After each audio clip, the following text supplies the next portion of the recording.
Chers amis téléspectateurs, bonjour et soyez bénis dans le nom de Jésus. Soyez les bienvenus encore en ce jour sur votre émission Cette foi.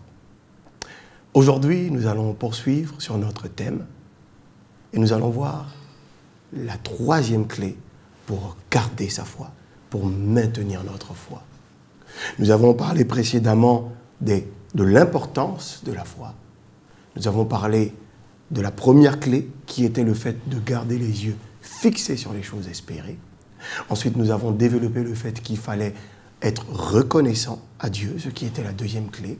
Et la troisième clé, pour moi et pour vous, c'est avoir un cœur enseignable ou encore fertile. Dans la parole de Dieu, dans le livre de Matthieu 13, du verset 19 au verset 3, la parole de Dieu nous parle de la parabole du semeur. Tout le monde connaît cette parabole. C'est un semeur qui est sorti pour semer. Et alors qu'il semait, n'est-ce pas, il a jeté la semence comme ça sur 4 terres différentes. La première terre était le long du chemin. La deuxième terre était les endroits pierreux. La troisième terre était les épines et les ronces. Et la quatrième terre, enfin, était la bonne terre, la terre fertile. Nous avons compris que notre foi doit être maintenue, gardée, entretenue. Mais comment pourrait-elle être gardée, maintenue, entretenue aussi longtemps que mon cœur n'est plus fertile, aussi longtemps que mon cœur n'est plus enseignable? Ça veut dire à l'écoute de la parole de Dieu. Aussi longtemps que mon cœur ne change plus. Comment le pourrait-elle?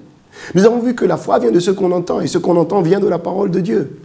Or, que deviendrait la foi qui vient de ce qu'on entend, et ce qu'on entend vient de la parole de Dieu, si la parole de Dieu, plantée à l'intérieur de nous, ne produit plus le fruit de l'obéissance? Ça veut donc dire qu'il n'y a plus de foi. Je ne peux pas prétendre avoir la foi et avoir un cœur rebelle à Dieu. Or, sans la foi, nul n'est impossible de plaire à Dieu. Or, c'est par la foi que nos pères obtinrent les promesses, dit la parole de Dieu. Mais comment est-ce que je puis donc obtenir ma bénédiction, obtenir ma percée, obtenir ce voyage, obtenir cette promotion, obtenir ce diplôme, conquérir mon conjoint, reconquérir mon foyer, obtenir des enfants? Comment est-ce que je pourrais le faire si mon cœur ne croit plus, n'est plus obéissant à la parole de Dieu qui produit en moi la vie et donc qui produit en moi le miracle?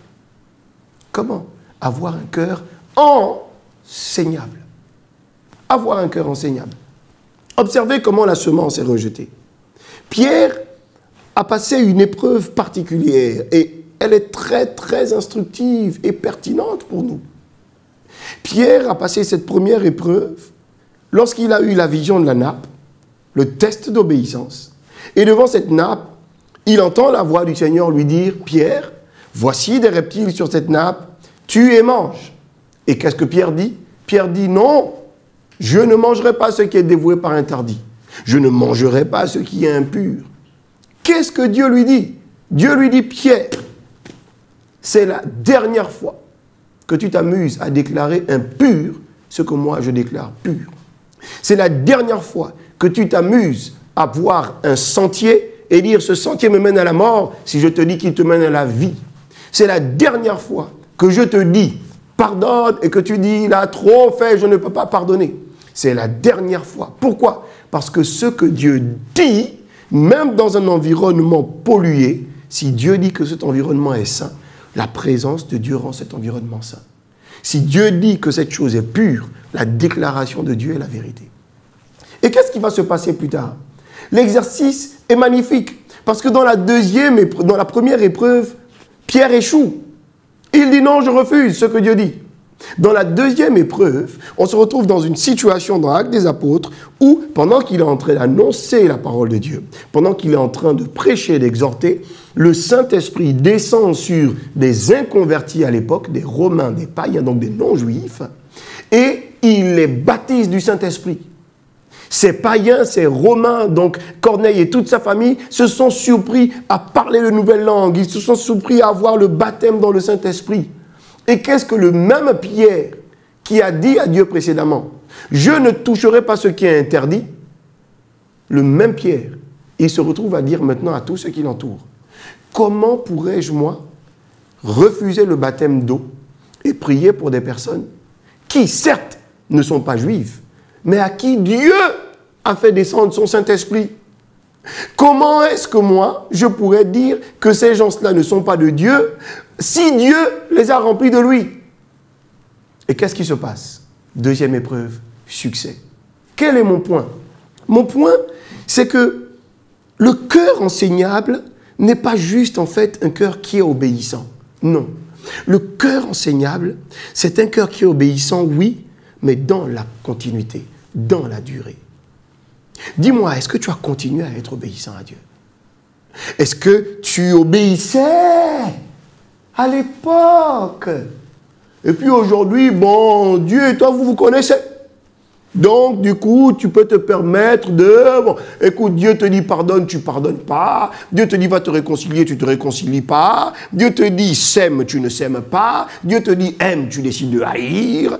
Comment est-ce que tu peux faire l'opposé de ce que Dieu te dit et tu penses avoir la foi? Or, la foi vient de ce qu'on entend. Et ce qu'on entend vient de la parole de Dieu. Et la parole de Dieu que tu entends te dit, ma sœur, pardonne, mon frère, réconcilie-toi. Repars vers tes parents, toi qui as été rebelle. Réconcilie-toi avec ton épouse, toi qui es parti. N'irrite pas tes enfants, mais célèbre-les, toi qui es un père dur, toi qui es une mère un peu absente. Si Dieu te dit de faire ces choses, comment est-ce que tu prétends avoir la foi? Comment est-ce que tu peux aller à l'église, chanter, acclamer, célébrer Dieu aussi longtemps que ton cœur n'obéit plus? Vois-tu, il ne s'agit pas donc d'une obéissance qui est liée au fait que femmes soyez soumises à vos maris. Et puis tu es soumis à ton mari.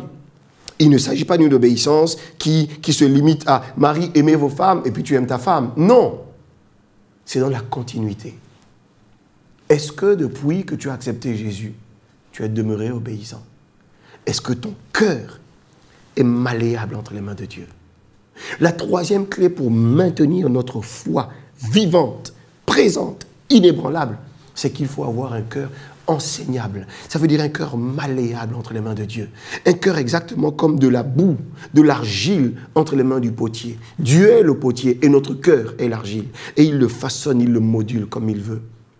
Est-ce qu'aujourd'hui, en tant qu'ancien, en tant que responsable dans l'Église, tu as certainement déjà évolué, tu as certainement développé de la maturité, de l'obéissance dans beaucoup de domaines de ta vie. Mais est-ce qu'aujourd'hui, si un moins jeune, un plus jeune que toi, si un moins âgé, si quelqu'un vient te dire « Ah, écoute, papa Gilbert, ah, écoute, maman Anne, essaye un peu d'être moins dur dans tes propos. Écoute, essaye un peu d'être moins violente dans tes gestes. » Est-ce que tu vas dire hey, « Oh, fais attention, moi je suis un ancien, j'ai accepté le Seigneur depuis 20 ans.